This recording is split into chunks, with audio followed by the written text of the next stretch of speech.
Alors, je suis avec Daniel Moreau. Bonjour, Daniel. Salut, François. Daniel, aujourd'hui, moi, je t'ai donné un mandat clair. Je veux que tu nous démontres à quel point le monde a besoin d'être métamorphosé. Oui, en effet, c'est toute une tâche. Mais en fait, c'est pas si difficile parce que quand on se donne la peine de regarder un peu, c'est assez évident de voir que le monde ne tourne pas rond. Moi, je suis professeur au secondaire, j'enseigne le français. Puis chaque année, il y a une tâche que je demande à mes élèves, c'est de faire une recherche sur un lieu dans le monde où les gens vivent de la misère et de l'injustice, puis de le présenter à la classe. Ça fait une quinzaine d'années que je demande ce travail-là. Puis chaque année, il y a des nouveaux endroits que je découvre. Savais-tu, François, qu'il y a des enfants qui vivent dans les égouts en Mongolie, ils n'ont jamais vu le soleil de leur vie. Ils vivent là. Ils sont nés dans les égouts, ils vont mourir dans les égouts. C'est effrayant. Il y a du monde qui vit dans les dépotoirs. Le monde est rempli de misère, de souffrance. Oui, mais moi, en tout cas, je sais pas, mais on n'a pas besoin d'aller même si loin que ça, parce que même dans des maisons qui valent 1 puis 2 millions, il y a beaucoup de souffrance. Puis même, tous ceux qui nous écoutent, ils savent très bien, il n'y a personne qui ne souffre pas dans la vie. Il y a de la souffrance partout, partout, partout. Exact, François. Et c'est impossible d'y échapper. Il suffit de lire les médias un peu, tout ce qui se passe ici au Canada, les pensionnats avec les Autochtones, comment les gens ont été affectés par la COVID, la maladie. La maladie, y a-t-il quelque chose de plus injuste que la maladie dans le monde? Puis ça frappe n'importe qui. Ça frappe n'importe qui. J'ai une de mes élèves, justement, je parlais de mes élèves, qui est une Ukrainienne, qui a la famille en Ukraine. Puis là, j'y parle tous les jours. La souffrance nous entoure. Puis je suis conscient, quand je parle de la souffrance, qu'il y a des gens qui nous écoutent à la maison, que vous êtes présentement dans une saison de souffrance. Et ici, l'idée, c'est pas de banaliser la souffrance de personne. Un jour, il y a quelqu'un qui me dit, quelqu'un qui souffrait beaucoup, puis... tu sais, je lui parle, puis je lui dis à quel point, moi, ce que je vis, c'est rien comparé à lui, tu sais. Puis il m'a répondu, il dit, tu sais, Dan, il dit, la souffrance, ça se compare pas. Il dit, ta souffrance, c'est ta souffrance. Autrement dit, pas parce qu'il y en a qui vivent dans les égouts que nous, on n'a pas le droit d'être conscients et de souffrir. Exactement. OK. Comme tu dis, on peut tout avoir dans la vie, puis quand même souffrir. Puis je suis parfaitement conscient qu'il y a beaucoup de nos auditeurs qui souffrent en ce moment. Mais cette expérience de la souffrance, bien, ça nous fait réaliser justement à quel point c'est pas normal. Le monde est corrompu. Il me semble que je suis pas faite pour être malade, je suis pas faite pour être souffrir. Moi, j'ai jamais connu personne qui est venu me voir et qui m'a dit « Hey, Daniel, on vient de me diagnostiquer une maladie dégénérative. Je suis assez content. C'est exactement ce que je voulais. » C'est comme si ça fit, excuse-moi l'anglicisme, ça fit pas dans le décor. Tu sais, on n'est pas fait pour ça. Il y a un problème, c'est ça. On est toujours surpris quand ça nous arrive parce que, ben voyons, c'est pas normal. On n'est pas fait pour vivre dans la souffrance. Puis ça, bien, c'était le plan de Dieu à l'origine. Dieu ne nous a pas créés pour vivre dans un monde corrompu comme le nôtre. Il nous a créés dans un monde qui était parfait. Quand Dieu a créé le monde, on peut lire le récit de la création dans Genèse, puis quand Dieu a tout terminé, là, le 6e jour, il a regardé ça, là, puis il a donné son commentaire sur sa création. Puis on lit ça dans Genèse, au chapitre 1, le verset 31. Regardez le commentaire que Dieu va dire sur sa création. Il va dire, Dieu regarda tout ce qu'il avait fait. Et il constata que c'était comment? Très bon. Hein? Très bon. Il y eut un soir, il y eut un matin, ce fut le 6e jour. Hey, Dieu qui est le Tout-Puissant, je pense qu'il a quand même un œil aiguisé. Exactement, un œil juste. Quand il dit que c'était bon, là, c'est que c'était bon. C'était bon. S'il y avait quelque chose qui clochait, qui tournait pas rond, il y aurait quelque chose qui ne marche pas. Mais c'était très bon.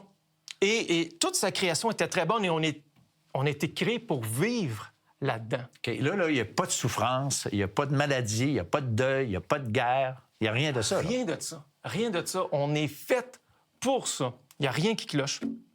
Mais ça n'a pas resté comme ça. C'est ça le problème. C'est ça le problème. Il y a un chapitre encore qui suit. Il y a eu une suite à Genèse 1, puis Dieu, il va à nouveau regarder la terre et faire une deuxième constatation un petit peu plus tard. Ouais. Dans Genèse 6, le verset 12. Et là, c'est moins le fun. Alors, regarde bien ce que Dieu va dire. Dieu regarda la terre et constata qu'elle était corrompue, car tout le monde avait corrompu sa conduite sur la terre. Tout était très bon, mais là, tout est corrompu. Qu'est-ce qui est arrivé? Bien, ce qui est arrivé, il nous le dit ici, c'est parce que tous les êtres humains, parce que les gens, le monde, a eu une conduite corrompue.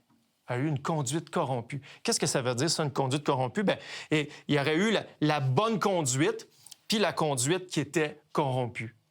Dans le fond, c'était quoi la bonne conduite?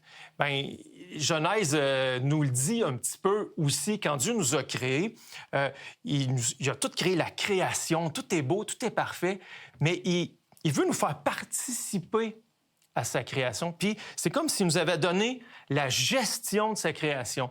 La Bible dit qu'il a donné à l'être humain la domination sur la terre, puis sur sa création. Puis il veut qu'on la gère pour l'honorer, pour sa gloire, puis il va nous honorer à travers ça. Je te fais une comparaison. Imagine qu'il y a un homme extrêmement riche qui vit dans un beau palais, un beau manoir avec plein de serviteurs. Puis là, un jour, l'homme riche, il dit « Il faut que je parte, puis je vais partir pour plusieurs années. » Mais vous, là, mes serviteurs, écoute, il est riche, il y a une centaine de serviteurs. Il dit à ses serviteurs « Faites comme chez vous. C'est pas votre maison, c'est pas votre piscine, c'est pas votre terrain de tennis, c'est pas votre cave à vin, là. Mais sais-tu quoi, là? Servez-vous. » C'est ça. Profitez de la piscine, prenez du vin, prenez de la bouffe, mais faites-le là, pour m'honorer. Prenez-en sois digne soin. de moi, là. Il faut que quand je revienne, là, mon domaine il soit encore plus beau que quand je suis parti. Ouais.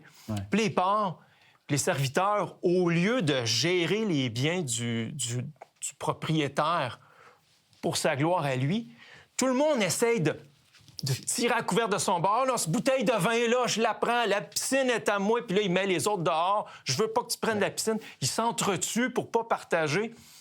Tu vois un peu ce qui est arrivé?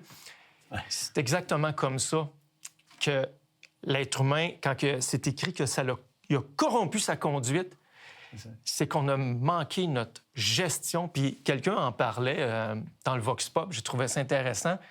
On gère mal la création que Dieu nous a donnée. Oui, c'est clair.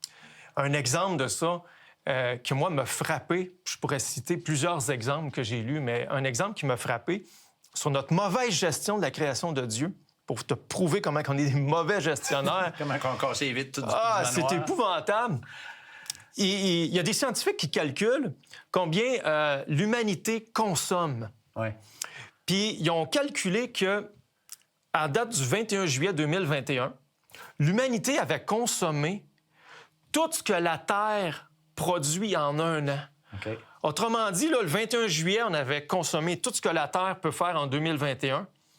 Puis à partir du... En fait, c'est le 29 juillet, excuse-moi. À partir du 30 juillet jusqu'au 31 décembre, c'est quoi qu'on consomme?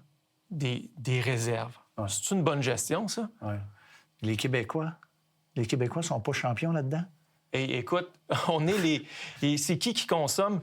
Dans les mêmes statistiques, j'ai lu que si l'humanité était composée que de Québécois, les 8 milliards d'habitants de la Terre consomment comme des Québécois, bien, sais-tu combien on consommerait? Ça prendrait 5 planètes Terre par année juste pour fournir ce qu'on prend. Moi, je pense que c'est comme exactement le gars qui hypothèque. Il a tout brûlé son salaire dans les 6 premiers mois de l'année. Puis les 6 prochains mois, il hypothèque sa maison. Puis il pense qu'après 20 ans, ça va être encore pareil. Tu sais, on n'est pas des bons gestionnaires de la planète. On n'est pas ici là, pour promouvoir l'environnement. C'est juste que c'est la mauvaise gestion de l'être humain en général. C'est ça que tu es en train d'expliquer. C'est juste un constat. En fait, mon message, c'est pas il faut changer notre façon de vivre. Parce que sais-tu quoi, ça ne marchera pas. Parce qu'on n'en a pas la capacité. Ce qu'on voudrait, c'est le métamorphoser, le monde. On voudrait que ça change. Mais le problème, c'est notre cœur. Le cœur du problème, c'est nous autres. C'est le péché. C'est parce qu'on ne veut pas suivre le manuel du fabricant. Ouais. Puis ça, ça fait qu'on a besoin d'une aide extérieure qui va venir à notre secours, nous métamorphoser en premier. C'est bon.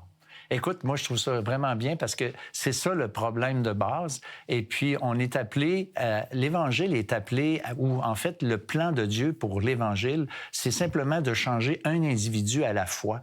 On a souvent l'idée si on fait des lois, si on met l'égalité entre ci et ça, qu'on va réussir, ou peut-être des changements de régime politique. Le communiste, par exemple, qui a voulu mettre l'égalité entre tout le monde. Ce sont des belles choses, des bonnes idées, mais fondamentalement, on a un problème parce que c'est pas le système qui est scrap, c'est le cœur humain. La Bible dit que c'est du cœur de l'homme que viennent les mauvaises pensées, les meurtres, les adultères, l'égoïsme et tout ce que vous voulez. Alors, Dieu veut changer maintenant des individus un à un parce qu'il y a un plan pour l'éternité. La gloire va un jour revenir et que le péché sera éradiqué.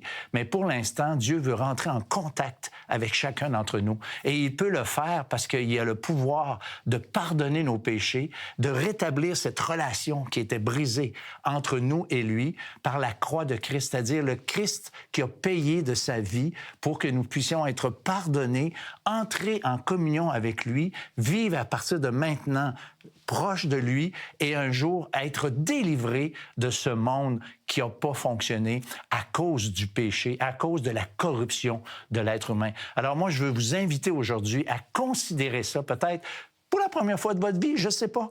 Mais si je peux vous donner un conseil, je vous encourage à regarder ce que la Bible dit, ce que Dieu nous dit, et prendre au sérieux ce qu'il nous apporte, ces vérités merveilleuses qu'il veut pardonner et rentrer en relation avec nous.